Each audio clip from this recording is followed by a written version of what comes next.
We are trucking along. Today, we are focusing on documenting your operational processes. If you caught the video from yesterday, I talked about operational processes. So today is all about documenting them. And when it comes to operational processes, just to be in short, everything that we do inside our business counts as an operational process, whether we write it down, whether we actually like thinking about it. All that has a process because, we have all these things we want to do in our business and we want to make sure that it gets done, right? So operational processing. So today we're going to talk about documenting because this is my favorite thing to talk about when it comes to businesses. So one of the key things I like to keep in mind and tell other people as well is, I can't remember where the quote is from, but pretty much if you heard of the quote, if you did not write it down, it doesn't exist. Same applies to business because as you know, looking on social media, people can say anything, they can do anything, but unless they have that documented proof, it means nothing.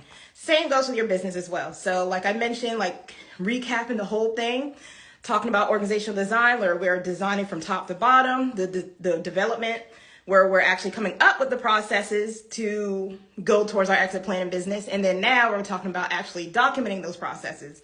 And we cannot forget this part.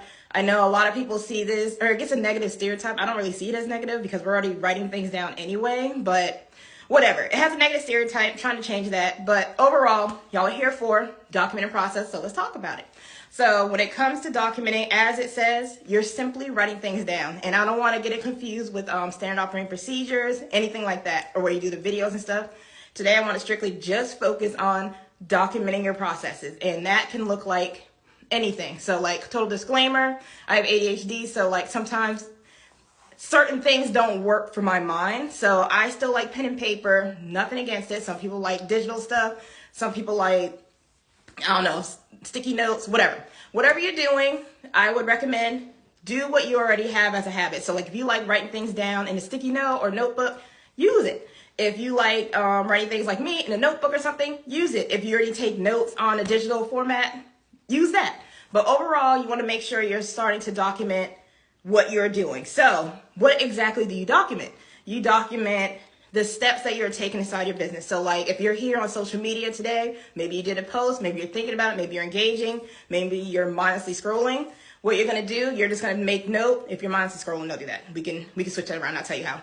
So like if you're already doing something like social media, next you're going to do, so if you're watching this on the live or you're watching a replay, after you did a replay, you can just be like, okay, I'm going to scroll social media, but I'm going to do it more intentional. So now I'm going to look for profiles that provide services. I'm thinking off the top of my head here.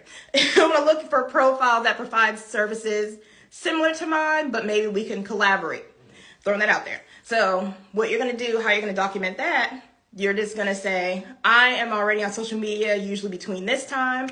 I am going to use this time to scroll and look for profiles that provide similar services to mine so we could possibly collaborate or network in the future. And the outcome of that I hope for is we collaborate or I reach out or they message me after they see me engaging with them and blah, blah, blah. But overall, like I mentioned yesterday with operational processes, you're just coming up with the step-by-step actions that you want to take. But the key difference between the operational processes in like SOPs and standard operating procedures, processes are not things that are actually set in stone yet. They're more so, I call them wishes. Like you want this thing to happen, but business is so fickle. Like I mentioned yesterday, business is so fickle, like you don't know what's going to happen next. So when you do your processing, even when you're documenting things, however that looks like to you, make sure you're writing down, still write down the steps. Like I'm doing this, I want to do this, it's going to lead to this, blah, blah, blah. The actual steps. It's time consuming, but I always like to tell people to start off with things that you're already doing. So if you're already on social media, just write down, I'm on social media usually at this time on Wednesday, or Thursday. I'm on this time on Thursday, so I'm going to write down, I'm on social media doing this. I usually try to catch a live.